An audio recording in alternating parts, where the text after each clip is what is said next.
Las niñas que engañaron a Conan Doyle, la historia de las hadas de Codengly. El verano de 1917 dos niñas hicieron una serie de fotografías que dieron la vuelta al mundo y lograron enfrentar a la opinión pública sobre su veracidad. Fue uno de los engaños más sorprendentes y misteriosos de la historia de la humanidad, acontecido hace poco más de 100 años, que consiguió convencer a la sociedad de su época e involucró a los medios de comunicación, e incluso a algún que otro intelectual importante. Y fue perpetrado por tan solo unas niñas que se encontraban aburridas. Esta es la historia de las hadas de Codengly, que nos dejó una serie de fotografías increíblemente mágicas, bellas y oníricas, además de comentadas y estudiadas hasta la saciedad. Estas niñas se llamaban Elsie Wright y Frances Griffith y eran primas. Durante la Primera Guerra Mundial vivían en Codengly, cerca de Bradford en Inglaterra. Elsie nació en 1901, era una artista extremadamente dotada, pintaba retratos y paisajes principalmente con acuarela. Entró en la Escuela de Arte de Bradford a los 13 años y trabajó en un laboratorio fotográfico y en una fábrica de tarjetas de felicitación durante la Primera Guerra Mundial. En el laboratorio, su trabajo consistía en crear fotos compuestas de soldados caídos en batalla con las fotografías de sus seres queridos, y durante ese tiempo tuvo la oportunidad de trabajar con placas fotográficas. Elsie era una artista extremadamente dotada. Por su parte Frances Mary Griffith nació en Sudáfrica el 4 de septiembre de 1907, a los 10 años se fue a vivir con su prima Elsie en Codengly. En el verano de 1917 ambas primas se aburrían en Codengly. Elsie era hija de uno de los primeros ingenieros eléctricos cualificados, y como no tenían mucho que hacer, decidió tomar prestada la cámara que tenía su padre y hacer fotografías en el arroyo que corría detrás de su casa. La primera de las fotografías tomada por las chicas, y probablemente la más famosa, muestra a Frances imperturbable, mirando a la cámara mientras un grupo de hadas bailan a su alrededor. Cuando el padre de Elsie reveló las placas, consideró falsas las fotografías, aunque la madre tuvo ciertas dudas al respecto. Las niñas insistieron en que detrás del arroyo de la casa jugaban con un grupo de hadas que se habían hecho sus amigas, pero los laboratorios Kodak se negaron por aquel entonces a autentificar las imágenes, alegando que había muchas maneras de falsificarlas. En 1918, una semana antes del fin de la guerra, Frances le mandó una carta a una amiga que vivía en Ciudad del Cabo, donde había pasado buena parte de su infancia, adjuntando una fotografía, donde decía: "Te envío 2 fotos, ambas mías, una en la que estoy en bañador en el arroyo de nuestro patio trasero, que tomó el tío Arthur, mientras que la otra soy yo con varias hadas en el arroyo, que tomó Elsie. Elsie y yo somos muy amigas de las hadas del arroyo". En el reverso de la fotografía escribió: "Es curioso que nunca las vi en África. Debe hacer demasiado calor allí para ellas". Al año siguiente, Polly Wright, la madre de Elsie, que siempre había creído en la veracidad de las fotografías, acudió a una reunión de la Sociedad Teosófica de Bradford porque estaba interesada en el ocultismo. La conferencia de la noche era, la vida de las hadas y Polly enseñó entonces las fotos de su hija. La historia llegó a los oídos de los teosofistas y a su líder, Edward Gardner, a principios de 1920, que optó por creer que las imágenes eran verdaderas. Ese mismo año la historia también llegó hasta el escritor, Sir Arthur Conan Doyle, quien era un prominente espiritista, pues su hijo había muerto en la guerra, y el horrible suceso le había convertido en un creyente fervoroso de lo paranormal.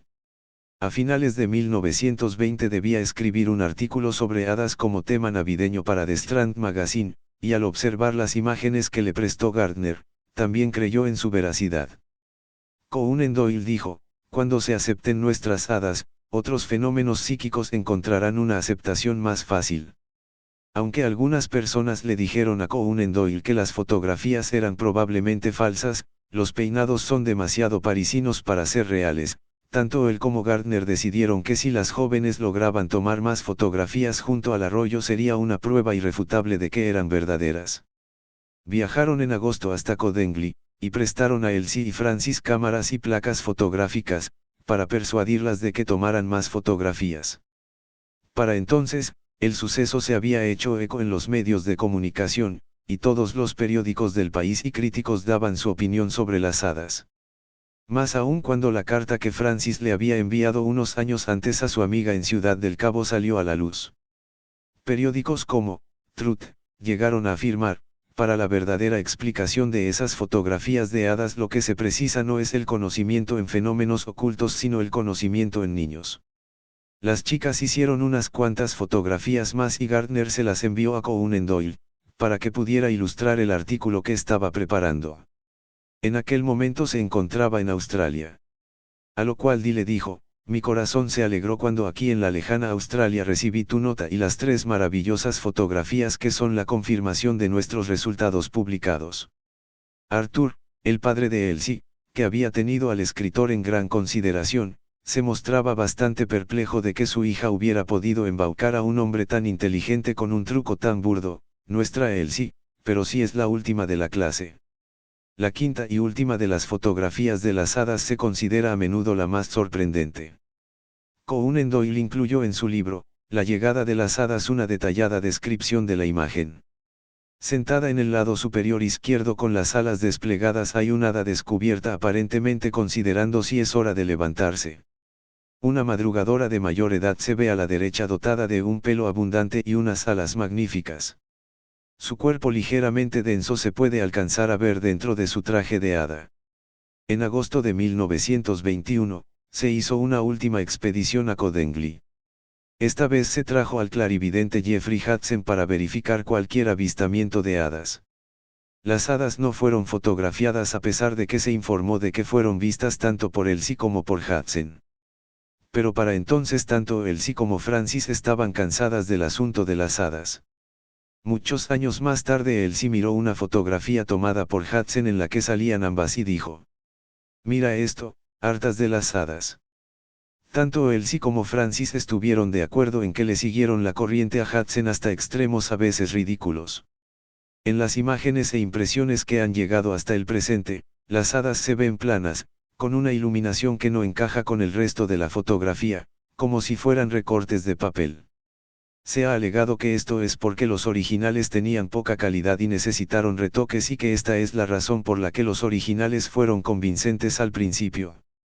Harold Snelling, un experto en fotografías trucadas de principios del siglo XX, dijo que esas figuras danzantes no están hechas de papel ni de ninguna tela, no están pintadas en un fondo fotográfico, pero lo que menos entiendo es que todas esas figuras se movieron durante la exposición. Sin embargo, las exposiciones en esa época eran largas, y el viento pudo haber movido las alas o los cuerpos de las hadas si hubiesen estado hechas de papel o de tela, como Francis admitió en una entrevista televisiva. Doyle también desechó la idea de que las fotografías hubiesen estado trucadas. En 1978 se encontraron algunos dibujos parecidos a las hadas de Codengly, en el libro de Claudia Seperson Princess Mary's Gift Book, de 1917. Poco a poco, la historia de las hadas fue cayendo en el olvido y sus creadoras lograron el anonimato. Elsie confesó que las habían hecho sujetando los recortes con alfileres de sombrero. Solo podíamos mantenerlo en secreto, acabaría diciendo Elsie, 2 pueblerinas frente a un hombre brillante como Conan Doyle, solo nos estábamos divirtiendo un poco. A día de hoy no entiendo cómo les pudimos engañar, creo que querían que les engañáramos. Arthur Conan Doyle falleció en 1930, por lo que jamás llegó a saber la verdad sobre las hadas que corrían por el arroyo de Codengly, al igual que tampoco llegó a saber que otra guerra se cernía sobre el continente. Falleció, creyendo en un mundo en el que existía la magia, después de la oscuridad en la que había estado sumido durante tantos años, en una contienda en la que fallecieron millones de personas, entre ellas su propio hijo. No se le puede culpar. Finalmente, todo resultó ser una farsa. En 1983, Francis admitió haber falsificado las fotografías superponiendo unas ilustraciones que ellas mismas copiaron del libro infantil Princess Mary's Gift Book. De este modo pasaron a la historia, protagonizando una de las mayores y más bochornosas estafas fotográficas de todo el siglo XX. Curiosamente, las mujeres declararon hasta el final de sus días que los encuentros con las hadas fueron reales, y que la quinta y última fotografía era auténtica. Esto demuestra el interés que este curioso episodio dentro del mundo de los trucos fotográficos continúa despertando hasta el día de hoy. Además de alertarnos, por supuesto, de los peligros de defender ciegamente la autenticidad de algo sin haberlo comprobado y validado debidamente.